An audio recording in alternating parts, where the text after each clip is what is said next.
Flower and Asura, 12 episodes, school life, drama, and a manga adaptation. Now, this one is by the same creator of Sound of Symphonia. So, if you like that anime, I'm pretty sure that you're going to like this one.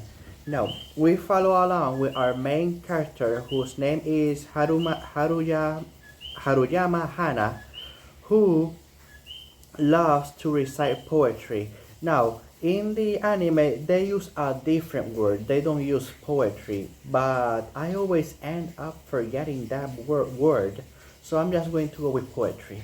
Now, she likes to recite poetry, so as practice, she also likes to read storybooks to the children from her little hometown island, and she caught the attention from one of her seniors from school who wants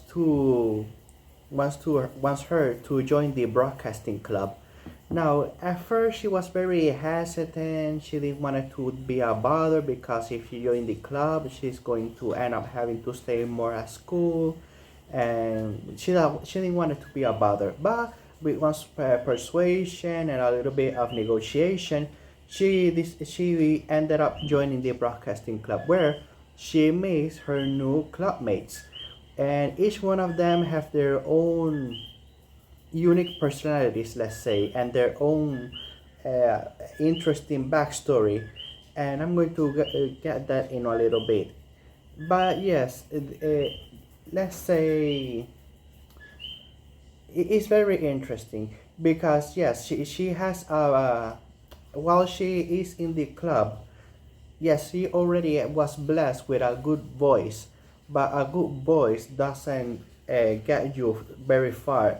You also have to learn how to properly punctuate, where to put emphasis on the word, how to control your voice, your breathing, so your voice can your voice can travel farther, and so on and so on. So right now our main character is like a diamond in the rough, where she, with a little bit of polishing, she can be a great poet recital.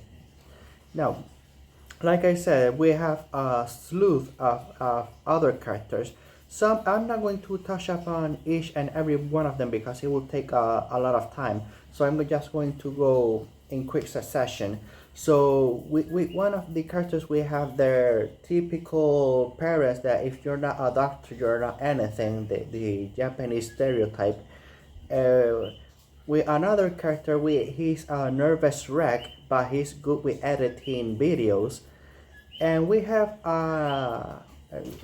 keeping it on a roll. We have another character who does the sound design and music composition, and he is a little bit of a perfectionist.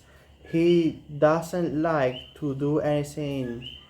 He has a problem with barely meeting the deadline, and because he just wanted to do as perfectly as possible, and if it's not perfect in his mind, he just wanted to repeatedly do it over and over again until he fixes just right, which is fine. You don't want to do sloppy work or something that you're not proud of, but yes, you have to meet the deadline. If you miss the deadline, well, you cannot join competition, and if you're a professional setting for work, well, your contract might get cut off and so on. So there's a little bit of, I would say, character growth because he still is a little bit of a perfectionist, but he's learning. Now we also have other characters who there's a little bit of a conversation between the characters, between sticking with what you're good at, or just because when it comes to poetry, sticking with what you're good at, because there's some poems that are more difficult to recite than others, and one of our characters just simply wants to stick with what she's good at. She wants to stick with this and just how do I say this? She just wants to stick with what she's good at and just want to perfect that. But there's other characters that are just doing it because they love poetry, and even if it's hard, they just want to do it and take the challenge and get better with it. So both sides are not completely wrong, but not completely right. There just simply has to be a balance. Honestly, I prefer the doing it for the love of it, even if it's difficult. You push through and get better at it, and grow as a person and as a professional. The whole sticking with just what you're good at and never challenging yourself, to me, doesn't sit right. But like I said, when both of the characters were talking, I saw both sides of the aisle, for to say. So it's just a matter of perspective. Now, there's other characters that has a little bit of more of a backstory and struggles, but I'm just going to leave it that as it is in case you want to watch the anime. Now, now that I just got through the broadcasting club, let me talk to you about the poetry itself, because the way they do the poems throughout the episodes is just so well done. At first, I thought, okay, the first time that I saw the poem, it was good, but not something super wow, not that wow factor. But by the end of the first episode, and by the in continuing episodes, they really blew me away, because not only the voice acting was top notch when they were doing the poetry, the the way they were reciting the words, the emphasis, the punctuation. Not only that, the visual representation and the symbolism, everything was super well done, and the sound design and music composition. Each time they do a poetry, it was a little spectacle to watch, because I really enjoy it. It was well done, and by episode 8, we see the poetry, a live poetry from a professional in the industry, whose name is Saonji Shura. Now, she in the beginning of episode 8, we see her as a professional doing one of her poetry, and her hit much more harder than the other poetry or the other recital from the other characters who are part of the broadcasting club.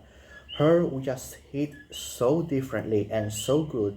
I watched that segment like 3 times. How those words hit me. Not only the poetry, the visuals, the sound, everything just was on another level with that character, and as a professional in the industry.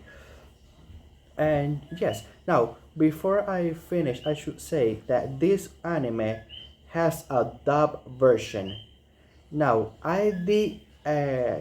For now, the dub is only up to episode 5 when I'm recording this video. So, I only watched a little bit of here and there of the dub version of the poetry, and it didn't hit as hard as the sub version.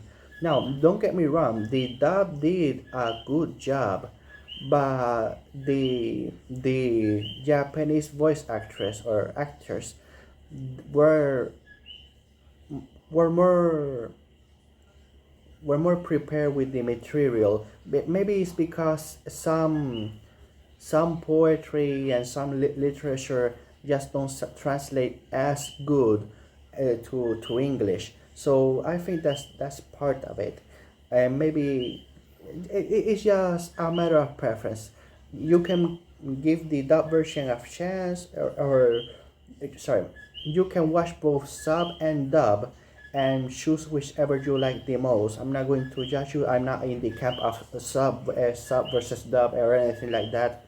You can watch however you like. Just same that I prefer, sorry, me personally, I prefer the sub versus the dub, especially when it comes to the poetry reading and throughout the episode. So think I'm going to leave it here. So I'm going to give this one a score of 7, a 7 out of 10. Now, even though that I really did like this anime, this feels like the beginning of something greater. That is, if they decide to do a second season. But this just feels like this the like I think Sound of Symphonia has like 3 seasons, and what I heard, it got for every season it gets better. So even though that I really did like this anime, it felt like the beginning of something greater. So I'm pretty sure that once we get into a second season, or even hopefully a third, I'm sure that it's going to be much better. So I'm going to leave it here. So have a good day, have a good night, wherever you're from. See you next video.